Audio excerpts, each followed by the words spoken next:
The reporter who helped bring Jeffrey Epstein's case to national attention is hoping to give the world an insider account of her years-long investigation into the disgraced financier.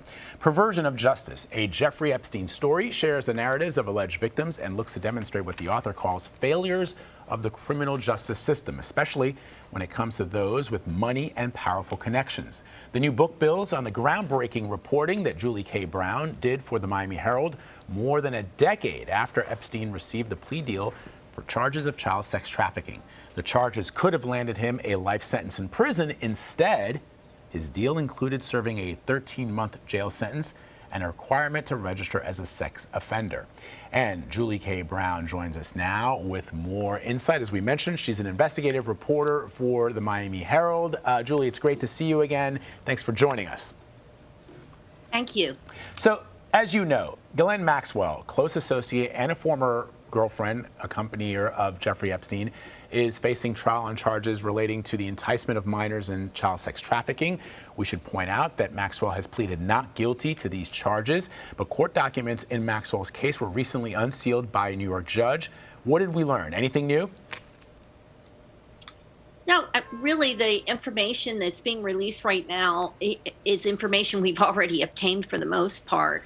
What's interesting is they're only unredacting things that we've had to uncover in the past. One of the themes of this entire story is how the justice system has essentially covered up how this case was handled.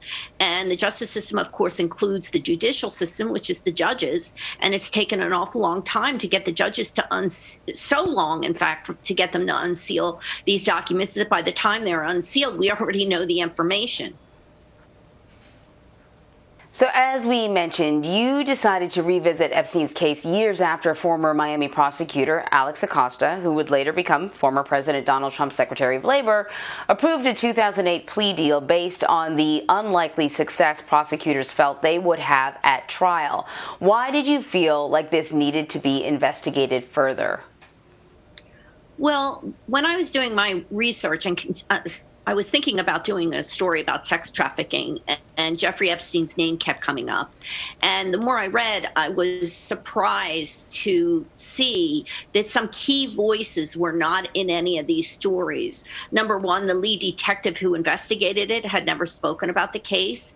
And number two, the police chief, who early on in the investigation had sort of locked horns with the prosecutor who didn't want to take up the case. These two people were key, and they had never spoken publicly.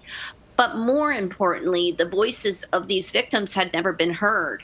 And now I realize that they are grown women, and they might want to say something about the fact that Alex Acosta, the prosecutor who ultimately signed off on this deal, was being nominated by President Trump as labor secretary.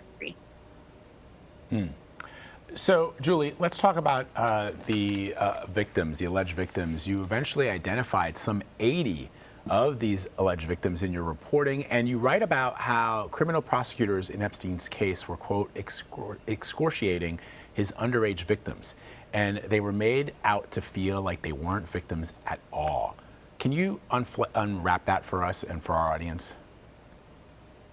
Well, number one, when they finally did interview some of these girls, the police, by the way, the Palm Beach police did a magnificent job on this case. You know, I want to say that pretty clearly, because sometimes we say, well, the criminal justice system failed. The only component of the criminal justice system that did not fail these victims were the Palm Beach police that handled the case initially. And basically what happened was, once they tried to get prosecutors, first the state and then the federal government, to go after Epstein, they encountered the police encountered all kinds of roadblocks. Epstein hired some very powerful lawyers who kept providing information to the prosecutors that painted these girls as they smoked pot. You know, they took their social media pages and they gave it to prosecutors, and the girls, you know, adolescent girls talking about drinking beer, smoking pot.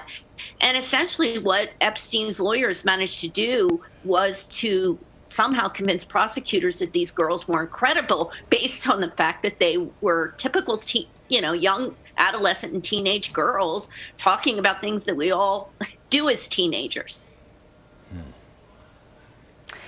We know so much more now about the Jeffrey Epstein case, but still it feels like we don't know enough. And I think part of it has to do with the way that he died.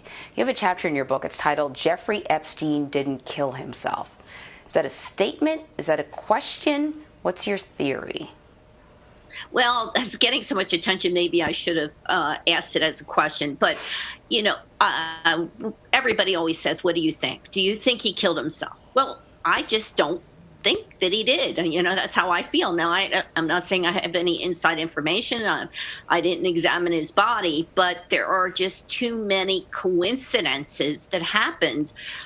This was just, mind-boggling how it was a failure on every level, number one. And number two, I think that the authorities have kept too quiet on this. In fact, they just did a plea bargain with the two correctional officers who were supposed to be monitoring him.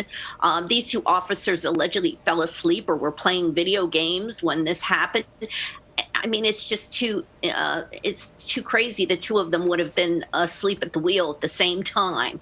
And that, the forensic pathologist that the family hired to examine the body, he was at the autopsy, Dr. Michael Bodden. I've worked with him in the past. I trust him. And some of the information that he found, or the evidence that he saw with 3 bones broken in his neck, it takes a lot of force. I still get emails from medical experts all the time saying this doesn't make sense that he was able to do that.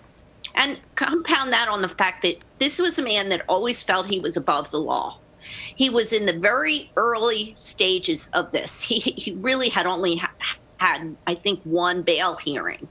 And so it seemed too early to me for him to give up. After all, he had already received immunity for these crimes in Florida, and 2 of the victims in the indictment were Florida victims. So he had a good, I don't understand why he would, give up this early in the game. Julie, you said something to me the other day on CBS This Morning when I asked you in regards to this chapter, about Jeffrey Epstein and whether or not he took his life. I asked you if you thought the truth was going to come out eventually, and you said something that sort of still boggles my mind. You said that it'll probably be, 20, 30, 50 years before we actually learn all the details of what happened. And what I didn't get to ask you then, because we ran out of time, is what makes you feel that way? I mean, is it because there's just so much money involved and there's so many high-profile people connected to it, or what's your take on that?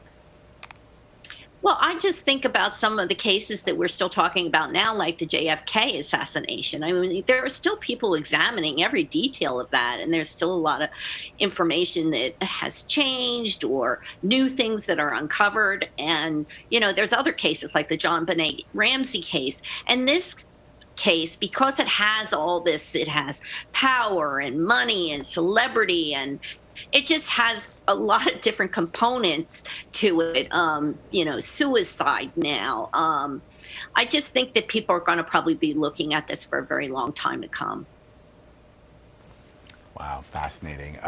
Julie K. Brown, thank you very, very much. For folks who are really looking for a fascinating read, and also your investigative reporting has been just sort of the gold standard when it comes to this case. Thank you very much. Thank you.